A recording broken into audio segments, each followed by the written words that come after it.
Rich, today we are sitting down with somebody who promises to help entrepreneurs become rich in business, and his goal is to develop 1 million millionaires.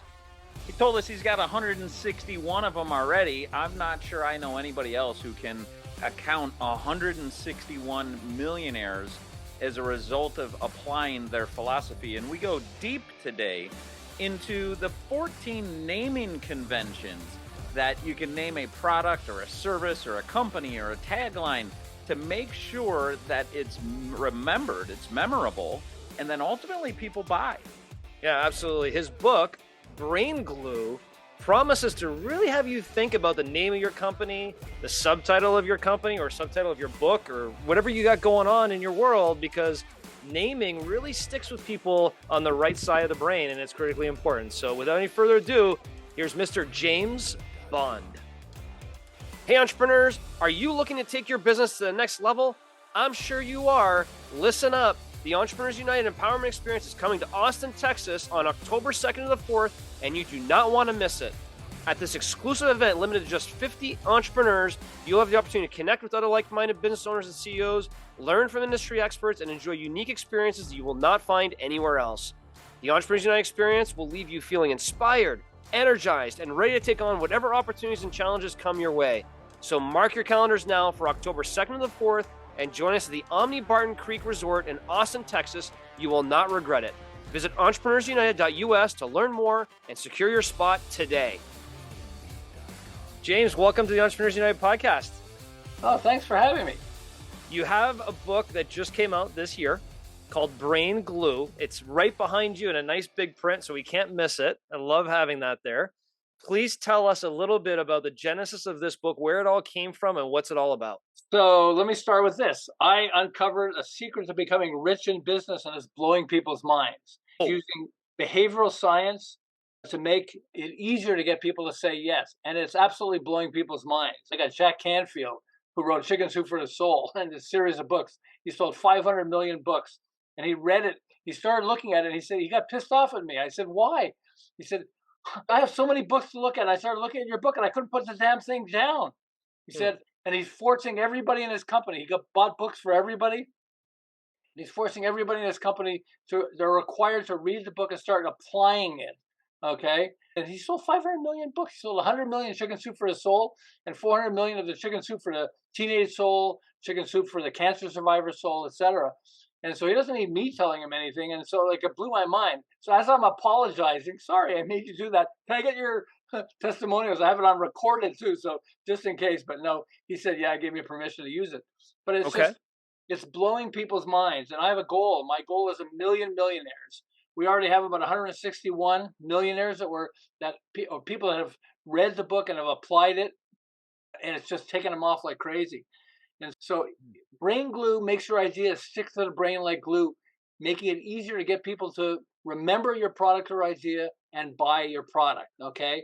And it's blowing people's minds. I didn't invent Brain Glue. I invented the term Brain Glue. But Brain Glue has been around for quite a long time. I'll give you some examples of Brain Glue in use, and then I'll explain where it came from. Okay. Ask not what President JFK, ask not what your country can do for you. Ask what you can do for your country. Use a tool called chiasmus, and I'll explain that in detail. If the gloves don't fit, you must acquit in the O.J. Simpson trial, okay? It uses poetry and street talk, and it got O.J. off for an almost certain guilty verdict. Uses a key of Brain Glue. Chicken Soup for the Soul uses analogy or metaphor, okay? You're not buying chicken soup, you're buying a book, but it's Chicken Soup for the Soul. The whiter your bread, the quicker you're dead, okay? That competitors to Wonder Bread in the early 20th century, Wonder Bread invented sliced bread. And when people say, wow, that's the smartest thing since sliced bread or the best thing since sliced bread, they're actually referring to Wonder Bread, even if they don't realize it, because Wonder Bread invented sliced bread, but they bleach it and it's white. And so eventually there was an illness called pellagra, which is like COVID, that people were dying and they didn't know why. And they finally discovered that people were dying from pellagra because they had an absence of vitamin B3. Eventually, they put niacin, which is a big B3 booster to food, and it solved the problem for a lot of people. But They didn't have it back then, and so Wonder Bread dominated for 10 years. They dominated the bread industry, and their competitors came up with this phrase: "The whiter your bread, the quicker you're dead." Journalists across the country started repeating that phrase, and people went, "Really? Ugh, I'm not going to eat Wonder Bread anymore," and it almost bankrupted them. So that's using rhyme. Okay, Yeah. Head and Shoulders used Head and Shoulders, knees and toes, eyes, ears, mouth, and nose. Gee, I wonder where they came up with the name Head and Shoulders. It's because they stole it from a nursery rhyme that they knew was embedded in almost everybody's head, so it would resonate. A Utah couple launched the Squatty Potty.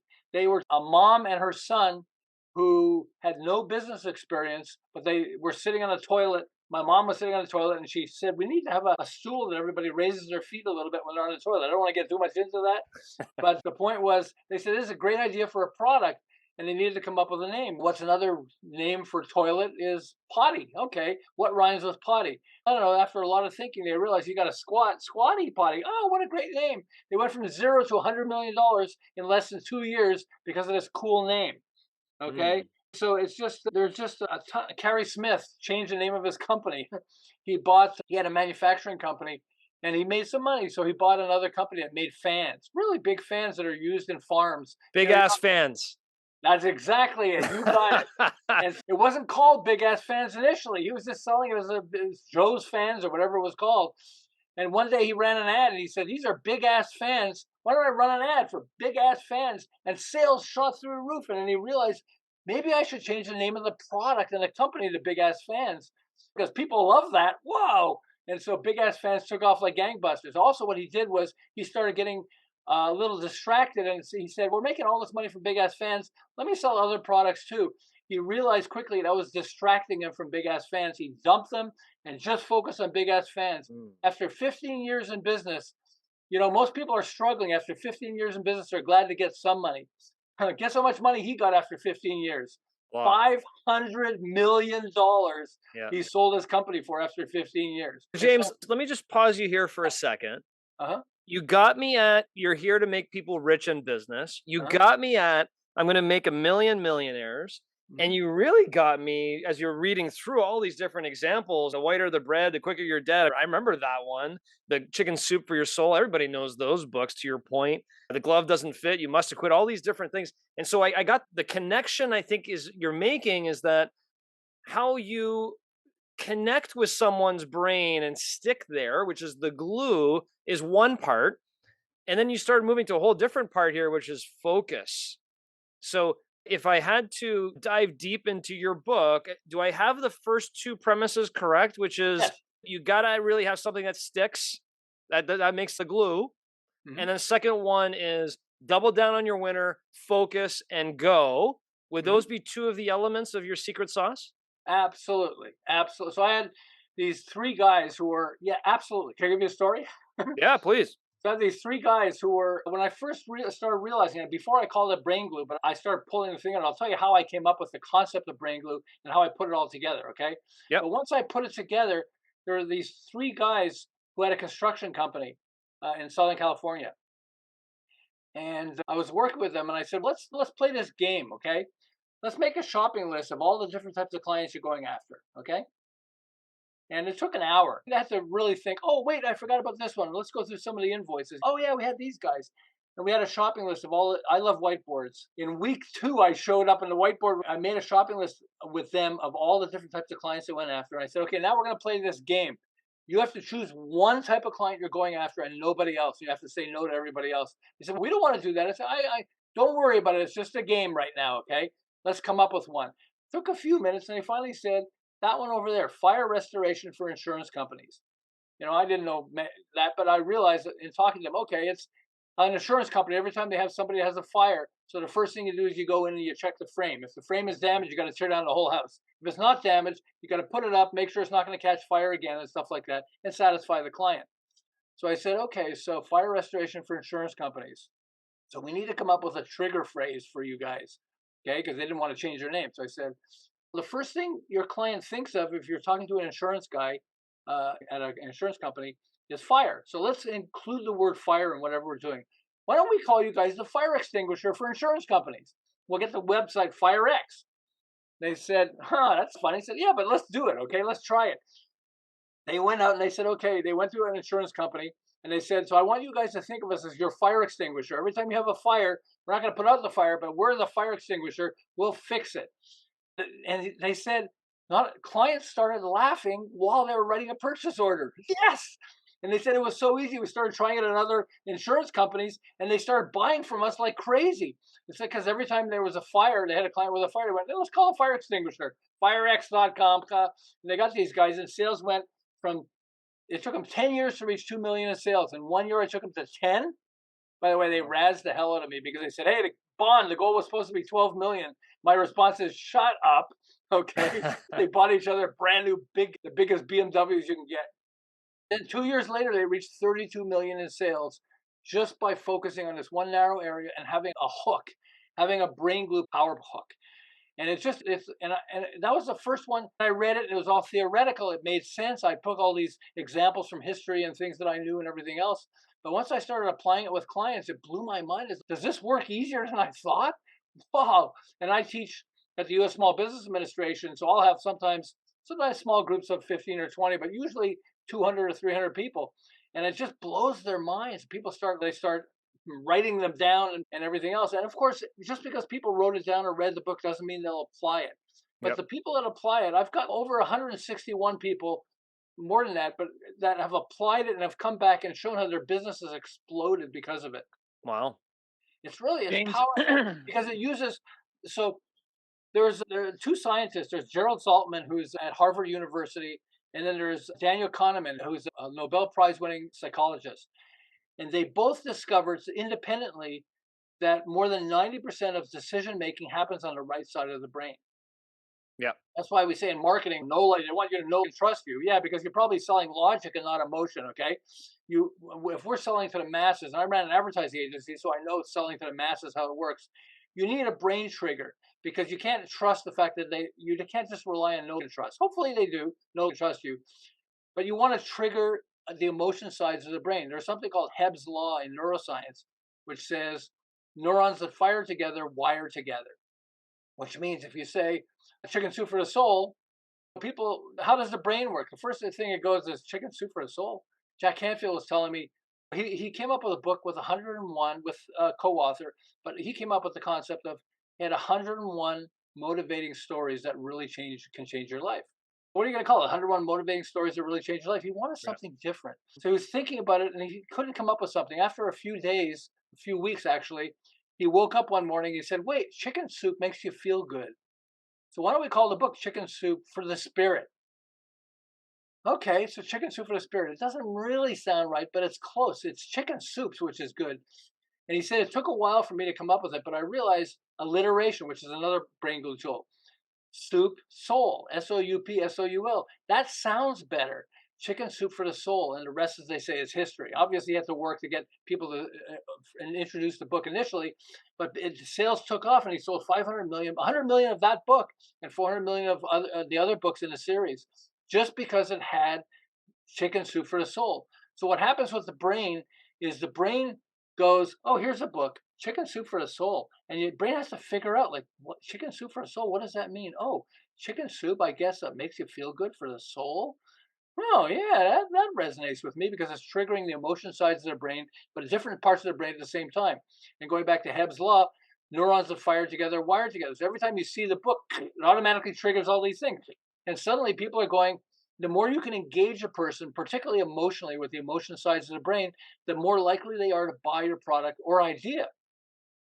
I love chiasmus, which chiasmus is the opposite of rhyme, okay? So let me give you some examples. Now, I'd like to tell you how I came up with this so you understand how it all fit together. So rhyme is A-B-A-B, okay? Chiasmus is A-B-A. It's a flip, and I'll show you how, okay? So winners never quit, and quitters never win, okay? Yep. When the going gets tough, the tough get going, okay? Chiasmus. It's really powerful. President John F. Kennedy said, ask not what your country can do for you, ask what you can do for your country. And that resonates. I talk to people who were born long after Kennedy, and they know that phrase. How could they know that phrase? Somehow somebody repeated it to them or they heard it or something like that. He also said, mankind must put an end to war, or war will put an end to mankind. I mean, these are powerful. Is that the chiasmus where it was A, B? Yes, Because I noticed you repeating the second word in the first phrase. The second phrase started with it. absolutely. BBA.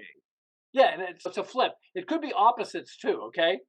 But, and I'll give you some examples of opposites, but it's basically Malcolm X said, if you stand for nothing, you'll fall for anything. That's opposites, okay? So it doesn't really flip, but it flips by giving you an opposite. If you stand for nothing, you'll fall for anything. These are really powerful. Mae West, okay, who was in the early film industry, had loved them. She said, it's better to be looked over than overlooked. Okay, she was hilarious. It works in poetry, but it also works in products because you have In-N-Out Burger, In-N-Out, it's opposites, okay? Icy Hot Patches. And so it sticks to the brain. There's certain patterns that stick to the brain. And when you understand which patterns stick to the brain, you start and you use it, suddenly you could take a pattern that exists already, or you could create a pattern by taking advantage of something like rhyme or chiasmus or alliteration. And alliteration, let me give you some examples of alliteration because alliteration I think is mind blowing too. Think of products. Alliteration is repetition of sounds. So things like, let's say toys, for example, yo-yo, pickleball, hula hoop, a silly putty, the Super Ball. I don't know if you guys remember the Super Ball, but the Super Ball was this ball that had an incredible bounce. You bounce it on the ground, and it would go all the way up to the ceiling practically. And it was really popular. So the NFL had their final game, they called it the NFL championship game. But then they realized people know Super Bowl. They love Super Bowl. Why don't we call ours the Super Bowl? The rest of they say is history. So let's recap these. Rich, I'm curious if you got the same ones I got so far. But in order to create a name that sticks, I got Hebb's Law, chiasmus, and alliteration. I've also got opposites, poetry and street talk, analogy and metaphor, nursery rhyme. Yeah. So how many are there? 14.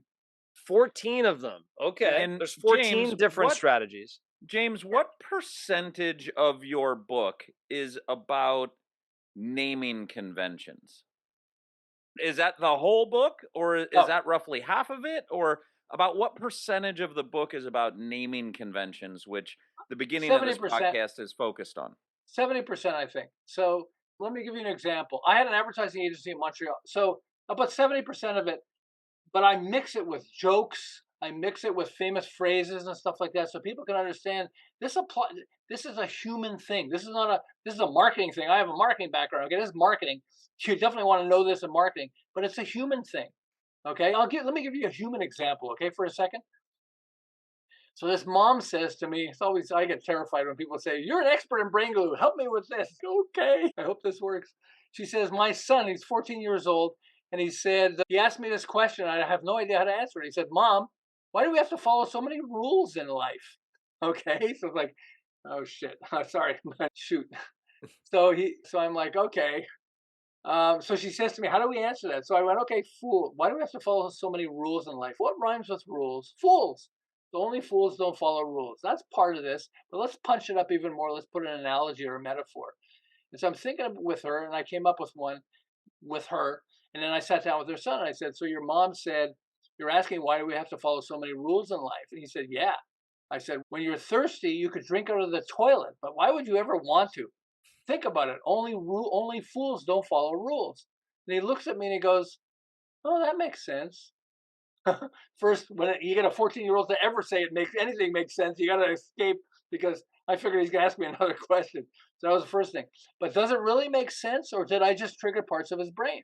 So let me give you two examples. There's political examples, okay? And I'm not taking politics sides. I love brain glue. The first one is you can't hug a child with nuclear arms. Okay? So what have we done? It's called anchoring. You can't hug a child, which people are affected emotionally, with nuclear arms, which are affected emotionally, but totally different emotions, okay? And you bring them together. You can't hug a child with nuclear arms. Here's another one. And I am not against or for the right to bear arms. I want to let everybody know that, okay? So if you're for or against it, don't worry about it, but consider the power of this. A comedian said this: the right to bear arms is almost as crazy as the right to arm bears. Chiasmus, okay? Yep. And I can see people laughing, okay, but it stays with them. Stays with you. Yeah. And Biden's Build Back Better. You think it's a coincidence that he uses alliteration? Trump's Make America Great Again. Good, great again. You think it's a coincidence these guys use alliteration? No, because they got experts in brain science or marketing, and they understand these are power tools. I can throw garbage at you, but if I give you a good name, there's a good chance you're going to at least somehow get hooked to it. So Hopefully, you here, have a good product. So James, the business that I work in is the painting business, and one of the slogans we used for a period of years was "Take the pain out of painting." That's fabulous. Is that alliteration? It absolutely is. John, That's do pretty you good. have other examples that either you've used in any of your businesses for marketing, or I was just trying to think of examples to go, all right, which one of the 14 naming conventions was at play here? Because I actually remember that one. As you're thinking of my question, I want to come back to you, John, because I know I'm putting you on the spot. I want you to know, James, in the background, while I had spotlighted you in the camera, I was on my other screen fact checking you on this Super Bowl story you told, and it turns out it's true. It was Lamar Hunt, the main founder of the American Football League and owner of the Kansas City Chiefs, who came up with the term Super Bowl, and his son, Lamar Hunt Jr., explained the idea came from his Super Bowl toy.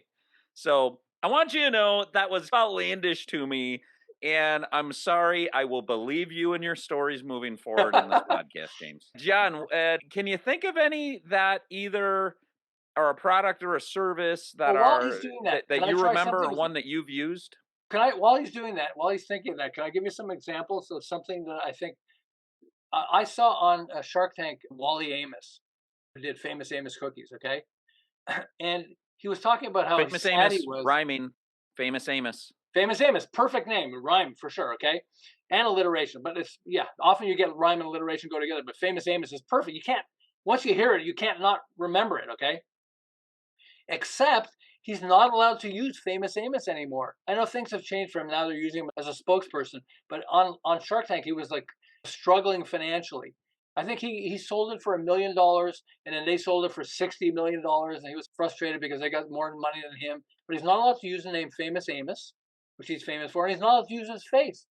So I have this guy who's telling me his name is Bob Johnson, and he's opening a bakery, and he said, I want to call it like Johnson's Bakery. But he said, I read your book, and I don't, what else should I call it? So I said, there are two things you can call it. You can call it Big Bob's Bakery if you want to use alliteration. He said, oh, that's really cool. I said, or if you really want to have fun, you can call it Bad Boys Bakery. And he went, I like that more. So he's putting up the sign, Bad Boys Bakery. I think you're driving along or you're walking in the street and you go, Bad Boys Bakery. Whoa, what's that? It's like it hooks you. And if it hooks you, it drags you towards it, and it makes you want it. So James, we're the only one I could think of, Rich, and it's a more of a question on this one because it's relevant. Is we're running an event called the Entrepreneurs United Empowerment Experience. Is Empowerment Experience fit anywhere in here? Well, Because the word experience does. Empowerment is, I love entrepreneurs, but entrepreneurs is heavily left brain. yeah, Empowerment is very left brain. Power is right brain. The experience is a very important word to use. So that's a good one. yeah. So And in other words, what you're saying empowerment- is you need another word with experience that's right brain, not left brain.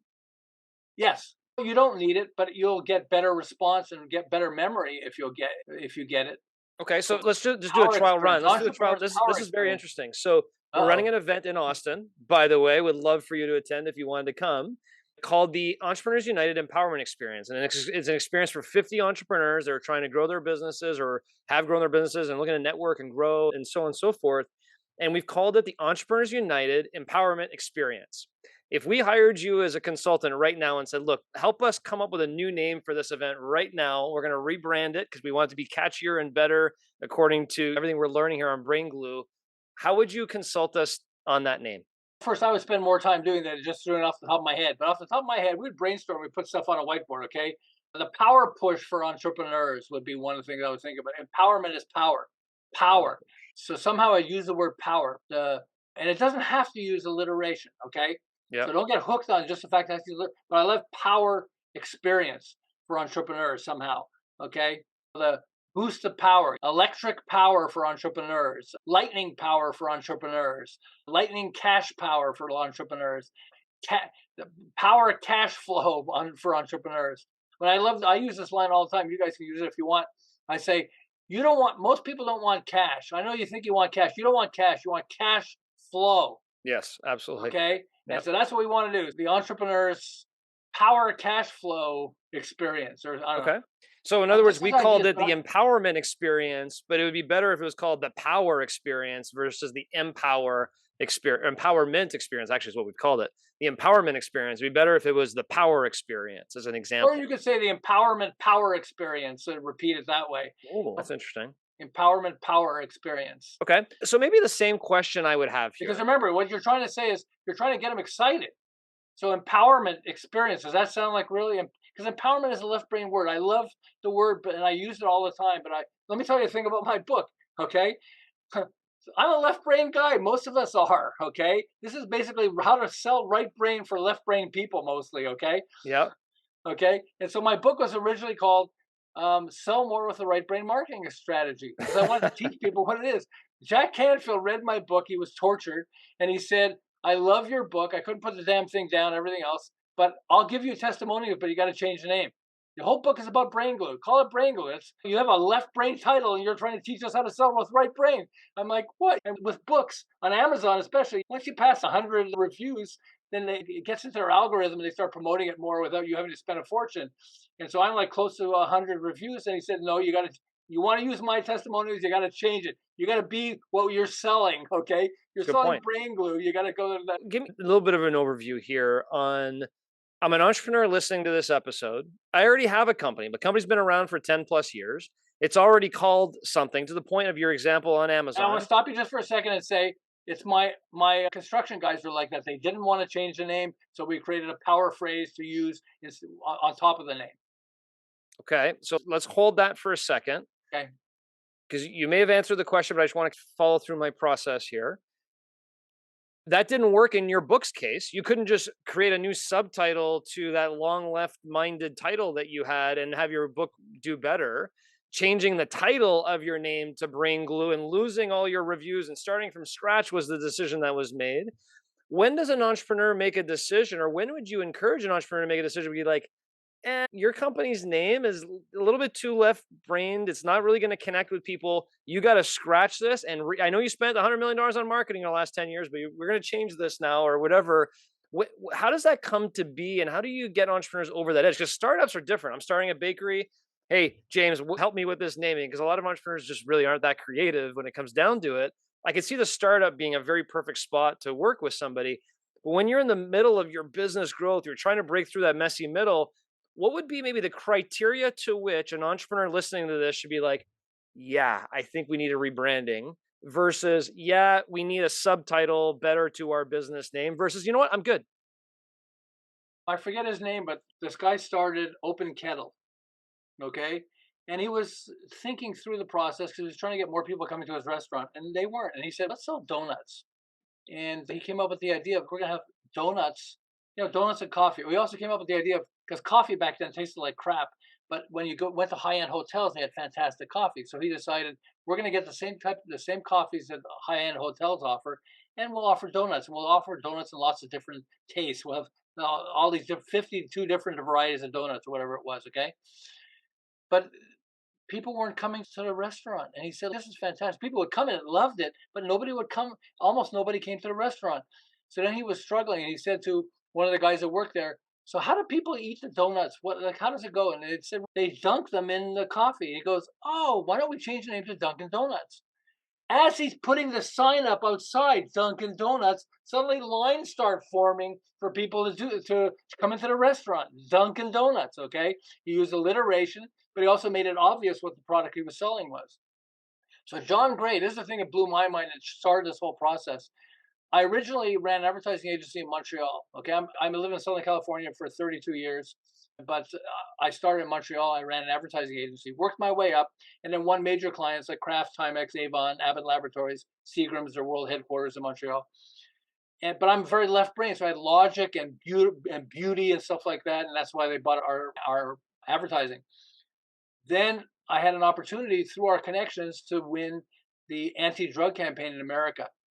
And I came up with they loved the idea, a fantastic logical reason why you shouldn't do drugs. And we lost. As soon as I start explaining to it, you'll know who I lost to. This guy has an egg saying, "This is your brain," breaks the shell and drops it into It's a your brain on sizzling frying eggs. pan. This is your brain on drugs. Any questions? When I Yeah, your saw it, brain two on drugs. things Yeah. happened. The first one was I knew this was a gazillion times better than our ad. No matter how good and people loved our ad, that was that touches you and emotionally. Whoa, this is heavy. The second thing is, and how did they come up with it? I realized as they were doing the book, they were sitting around a table and somebody went, "So what happens when you take drugs? I guess your brain gets fried. What else gets fried? Eggs." Oh, I got it. So let's do frying eggs. This is your brain frying on drugs. It just Hmm. works. So that Yeah. was the first thing. And then the second thing was it terrified me because I realized this is emotional selling. And I have no clue how to do emotional selling. Not a clue at all. So I created this thing I call a passion box. A box next to my computer. And every time so your brain on drugs, I wrote on a 3x5 card and I put it in the box. And every time I'd go somewhere, every time I'd see an ad or something in a magazine or something, I'd tear it out and put it in a box. Eventually I started putting phrases in the box like ask not what your country can do for ask you what you can do for a country, because I could relate to the fact that there's a pattern. I don't know what the pattern is yet, and I'm not going to overanalyze it. Let me just put these things in the box. Eventually I met John Gray when we moved to California, and John Gray wrote one of the best relationship books ever, Men, Women, and Relationships. But he was telling me how he's frustrated, and you already know what it is. But Exactly. he was frustrated because he sold 2,000 copies. And Yeah. if you sell a book and you make $1 a book, 2,000 copies, you better get another job, okay? And he was frustrated because he knew this was a fabulous, and people who read it like loved it, but it just wasn't resonating. So he's sitting in an audience of people where he's trying to promote the book, and he said something, and all the women in the audience started laughing like crazy, and the men looked at the women like, "What's so funny that he just said?" And then he said, "There are certain things that men laugh at, and there are certain things that women laugh at that men don't laugh at. The men are very different." So one of the women in the audience says, "So it's almost like men are from a different planet. What planet are men from?" And he goes, "I guess men are from Mars." And the whole audience laughed. So when he got home, he's thinking, "Wow, that was the most engaging thing I ever presented to the audience. Men are from Mars. Where are women from? Women are from Venus. Venus is the god of love." And then he got this crazy idea. What if I change the title of the book, and then I'll do references of Men Are From Mars, Women Are From, it'll be the same book, but I'll do references of Men Are From Mars, Women Are From Venus throughout the book. What do you think happened when he changed the title? First, it sold 500,000 copies almost overnight. 500,000, whoa! Then 1,000,000, then 2,000,000, then 5,000,000. So he went from 2,000 to 50 million copies. If you Wow. take him and if you take the guy with Dunkin' Donuts, understand if you have a business and you can put it into the slogan, that's great. If, like people like me and I, because I buy into brain glue and the concept, Jack Canfield said, "You're a brain glue guy. You discovered this thing. It's blowing people's minds and everything else. You're a brain glue guy. Why are you calling your book anything but brain glue? Even if you have to fight a little bit, it's going to take off like this." He said, "If you still don't sell 10 million books, if this isn't mandatory in every business school, they're stupid because this is just, it's such a basic thing. It's basically, I've reverse engineered blockbusters." And I said, I found patterns. I said, "Here, you can copy this pattern, and guess what? You'll probably get a blockbuster too, because it triggers the emotion side of the brain." And just one thing about my name, Brain Glue, people who I know who are friends with me thanked me for changing the name. And the reason they thanked me for changing the name was they said, "I couldn't remember the name. Sell more with the right brain marketing strategy." How do you remember that? You can't. That is a perfect segue. I want to take two absolute right turns from the direction we've been going. The first right turn I want to take is, when did you change your name to James I. Bond, and why I did think you my parents had a select it? sense of humor. Let's start there. I was thinking this, okay? So I was born after the books and before the movies, okay? And I think my parents had a sense of humor, evil humor, by the way. So you were born James I. Bond. You didn't My change name's it? James Bond. My whole life I don't believe it. I'm gonna look just like you looked up the Super Bowl story, Rich. I'm gonna look this one up because I don't believe it because that's brain glue in and of itself, and Yeah, there's because no way I you go, were born to brain glue, mind trick us in this name. Like I'm because not buying that. John, the first one is James Bond. That's obvious. The less that's why I'm James obvious I. one is I Bond, which is a government bond. Yeah, I don't That's buy right. it. Didn't There's even no think of way. that. That's awesome. So when Daniel Craig became the new James Bond, sadly he's left that now, but I got a call from MTV. I was surprised. They said, "We're calling, there are over 1,000 James Bonds in America. and we're just calling to find out what it's like being James Bond. And I was telling him how people hang up on me. I had this guy who's an investment banker named Jesse James. Is that a good name for a banker? Bank robber, Jesse James. And I called his office and I said, "It's Jesse." And she said, "Who's calling?" I said, "James Bond." He said, "Yeah, hung up on me." I got the right turn number 2 that Uh-oh. you are not expecting. If you could go back in time and rename your other book on the secret life of fathers, that Okay. doesn't seem to follow the principles of brain glue. The What word would you secret works. name that book? Daddy's crying or something like that. Okay. And that book looks like that was published in 2017. Yeah. And is that book still something that you are driving as well? Or is that just out there and brain glue is really where your brand is at? Brain glue is where I'm at. Having done brain glue. I'm going to redo the book. It's good. People loved it, but and I interviewed 100 fathers and daughters. So we had Yeah, 101 interviews, and it was just profound. Anyway, but that's the father-daughter thing. I love But that. Yeah. And I got one. I got a last one for you here, James. And now I'm scared to ask, actually. So I'm launching my first book this year, uh-huh. and I'm definitely afraid to make a mistake. And the book title is called The $100 Million Journey.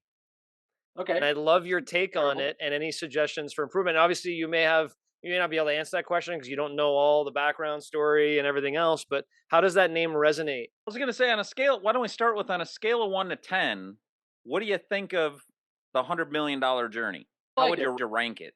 I like it when you see $100 million. Somehow it's right brain. It is emotional. The $100 million journey is actually interesting. You have to have a spunky subtitle. Okay. So maybe that's where I need to Don't. think. This made me cry. Don't cry when you do this. Or something like what people go, huh? Something like this. Because you want to spark them. You want to spark them. $100 million journey. Okay. I'm not going to attack you on this, but I think it's a good title. But it sounds like something I've already seen before. Mhm. It isn't, but it sounds like it because oh yeah, Jack Canfield wrote 101 motivational stories. Yeah. He might have been the first one to do it, but it sounds like something you've heard before. So the $100 million journey is definitely good, but you got to have a spark in there. Okay. I like it. I like it. And Okay. Thank subtitle you. is an easy way to do it. That's very helpful. James, thanks for coming on the podcast. If people want to learn more or get brain glue, I'm assuming brain glue is on Amazon and all the other providers out there. Yes, it Is is. there anywhere else they should go if they're like, hey, I actually need James in my office with a whiteboard tomorrow. We need to do this. Is there any offerings you have on that side? Semi-retired from that, so let me start there. Okay. But I love helping people. There are two things, okay? The first one is go to braingluebook.com and it'll take you right to the Amazon page. You don't even have to look for it on Amazon. Braingluebook.com will take you right to the page. There's an audiobook. I did not do the narration. We got this fantastic guy, Johnny Unitas. He's got this fantastic story that we've got on there. It's on the audio, free part of the audio thing. I love it. I love it. James, thank you very much. Braingluebook.com. And by the way, just one last thing. When you get the book, at the back of the book, it gives you an opportunity to get absolutely free this like game that you get, Okay. Brain Glue Guide that it's a mini book with with kind of a game in it, so it makes it easier for you to do this. But I have a ton of people that have read the book and they don't even need the game or anything. It works like crazy. So braingluebook.com. Awesome. Thanks a lot, James. Thank you, James. Thank you guys. Thank you so much. Please stick around for a few more minutes while Rich and I break down this episode. Rich, I'm highly contemplating changing my podcaster name to Johnny Vegas. I just don't think that John St. Pierre really has the brain glue necessary to really attract more viewers to our podcast. What do you think? Does that mean I should change to Richie Rich? That's not a bad idea. You'd be Johnny and I'd be Richie, Johnny Vegas and Richie Rich. Isn't that a hard story to believe that he was born James I. Bond?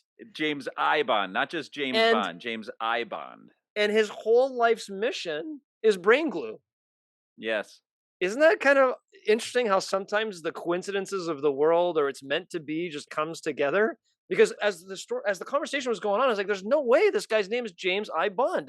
It's too much brain glue. Like it meets the book's mission. It has to be like Yes. sometimes some actors or singers they change their name to be a little more catchy. By the way, that happens in the entertainment industry all the time.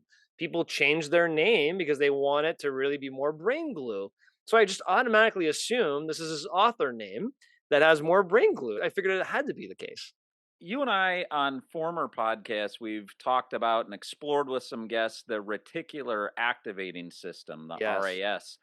And that is in your subconscious. What is it in the world that presents itself to you?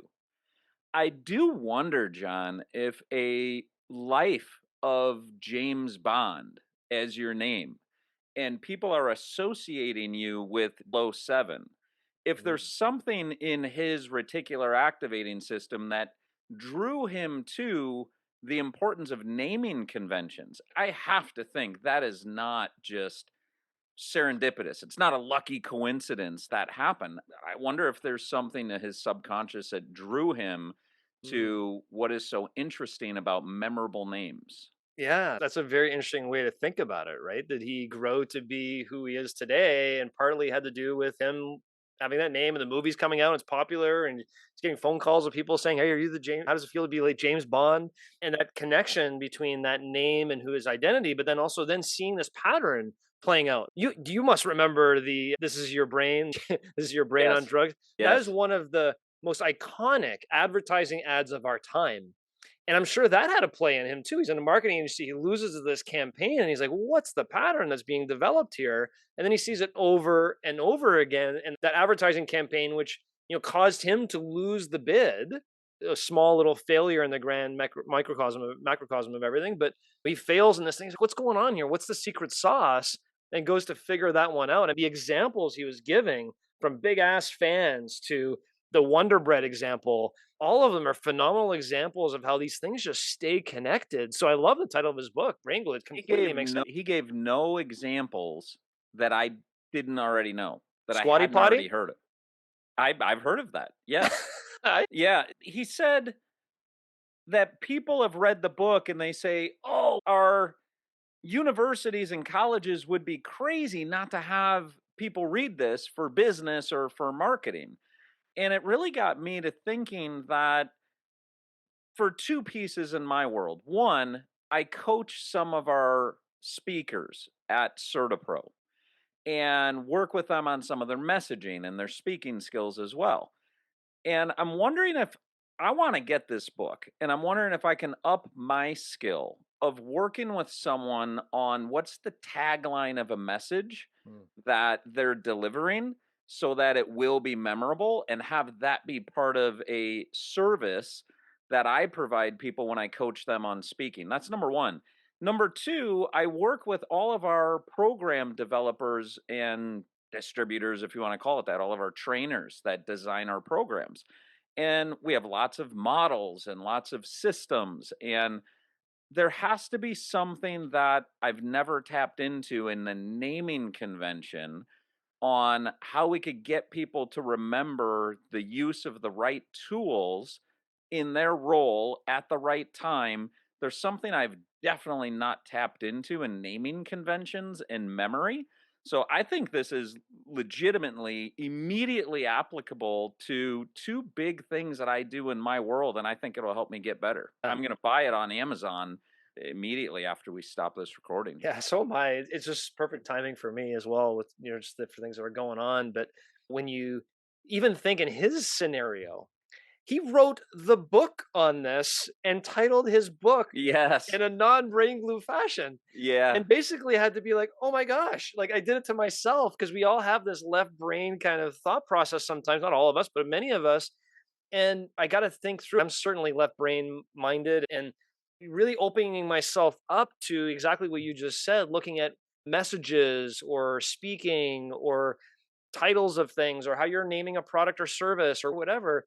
Just really twisting that a little bit and having taken some of these 14 methods or stuff. We didn't even get through. I think I caught three of them. You caught a whole bunch of other ones, but just interesting to see that whole list. And you used to be really big. You still probably are really big with words and the words that you use, and whether it be the sales process or other different types of styles of communication. So this is right up your alley, that communication component. Absolutely. And using words with intention. I did look on Amazon just now, and both of his books are on there, funny enough. Brain Glue is on there. It has 92 reviews. He said he was nearing 100. And then also Sell More with a Right Brain Marketing Strategy is also on there. It only has 80 reviews and it has 4.5 stars. When I look at the Brain Glue one, it has more stars. Now, we know from just having talked to the author, it's the very same book. And by the way, interestingly enough, Sell More with a Right Brain Marketing Strategy, it's $27.50 or 25 cents for the hardcover, 27.50. The other book is 19.97.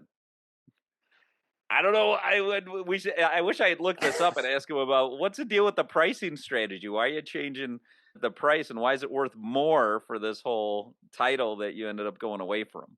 Yeah, it's interesting that whole, we didn't get into this, the ability for entrepreneurs to pivot. I really respect that about him, that he was somewhat forced to That's hard. by the person who wanted to put it on the cover, but I'm sure he's going to love that decision down the road. Just that example of Men Are From Mars, Women Are From Venus. When I read the book, that's what it was called.